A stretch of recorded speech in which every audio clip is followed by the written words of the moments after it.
കൂട്ടുകാരെ, ഇന്ന് നമ്മൾ വന്നിട്ടുള്ളത് ഹെയർ കെയറിൻ്റെ ഒരു വീഡിയോ ആയിട്ടാണ്. അപ്പോൾ ഞാൻ ഇന്ന് ഹെയർ കെയറിൻ്റെ 3 ടിപ്സാണ് കാണിച്ചു തരുന്നത്. നൈറ്റ് ഹെയർ കെയർ റൊട്ടീനാണ് കേട്ടോ. അപ്പോഴേക്കും നമ്മൾ നൈറ്റിൽ ചെയ്യാനുള്ളത് മുടി അഴിച്ചിട്ട് കിടക്കരുത്. ഞാൻ എപ്പോഴും മുടി കെട്ടി വെച്ചിട്ടാണ് കിടക്കാറുള്ളത്. അതൊക്കെ മുമ്പായിട്ട് നമ്മുടെ മുടി നല്ലോണം ഒന്ന് മസാജ് ചെയ്ത് കൊടുക്കുക. നല്ല രീതിയിലൊന്ന് മസാജ് ചെയ്ത് കൊടുക്കുക. നമ്മൾ ഏത് സിറമാണോ യൂസ് ചെയ്യുന്നത് ആ സിറം ഇട്ടിട്ട് വേണം നല്ലോണം മസാജ് ചെയ്ത് കൊടുക്കാൻ. അപ്പം ഞാൻ ചെയ്ത് കൊടുക്കുന്നത് നമ്മുടെ സ്കാൽപ്പ് എടുത്തിട്ട് നല്ല രീതിയിൽ മസാജ് ചെയ്ത് കൊടുക്കുന്നുണ്ട്. ഇനി മുടി ഈരാൻ ഉപയോഗിക്കുന്ന ഒരു കോമ്പാണ്. ഞാൻ ഇതുപോലത്തെ ഒരു കോമ്പാണ് യൂസ് ചെയ്യുന്നത്. ഇതിൻ്റെ പല്ല് അകന്നിട്ടുള്ള കോമ്പ് കൊണ്ടിട്ട് നമ്മൾ മുടി ഈരി കൊടുക്കണം. അതുപോലെ തന്നെ മുടി നമ്മൾ വെളിയിലൊക്കെ പോയിട്ട് വന്നിട്ടുള്ളതാണെങ്കിൽ നമ്മൾ പൊക്കത്തുനിന്ന് നേരെ ഈരി തുടങ്ങരുത്. താഴേന്ന് പതിയെ നമ്മൾ ഈരി നമ്മുടെ മുടിയുടെ ഉണ്ടാകുന്ന ചെടയൊക്കെ കളഞ്ഞിട്ട് പിന്നെ ലാസ്റ്റ് വേണം പൊക്കത്തുനിന്ന് ഇങ്ങനെ ഈരിയെടുക്കാൻ. അതെന്താ ചെയ്യുന്നതെന്ന് വെച്ചിട്ടുണ്ടെങ്കിൽ നമ്മുടെ മുടി പൊട്ടുന്നത് കുറക്കാനായിട്ട് ഹെൽപ്പ് ചെയ്യുന്നത്.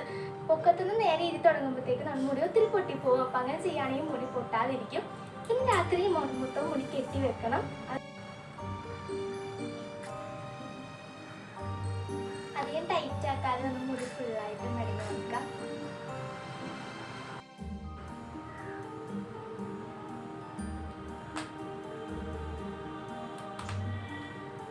അപ്പം ഞാൻ രാത്രി ഇതുപോലെയാണ് കെട്ടി വെക്കുന്നത് മുടി. അപ്പോൾ ഈ ഒരു വീഡിയോ നിങ്ങൾക്ക് ഇഷ്ടപ്പെട്ടിട്ടുണ്ടെങ്കിൽ ലൈക്ക് ചെയ്യാനും ഷെയർ ചെയ്യാനും സബ്സ്ക്രൈബ് ചെയ്യാനും മറന്നു പോകരുത്. ഈ ഒരു രീതിയിൽ നിങ്ങളൊന്ന് കുറച്ച് ദിവസം night care hair care routine ഒന്ന് ചെയ്ത് നോക്കും.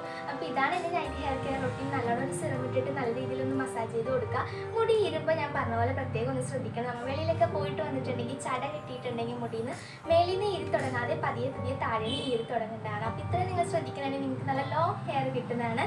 അപ്പോൾ നിങ്ങൾ സബ്സ്ക്രൈബ് ചെയ്യാനും ലൈക്ക് ചെയ്യാനും മറന്നു പോകരുത്. നെക്സ്റ്റ് ഒരു വീഡിയോ ആയിട്ട് കാണാം. ബൈ.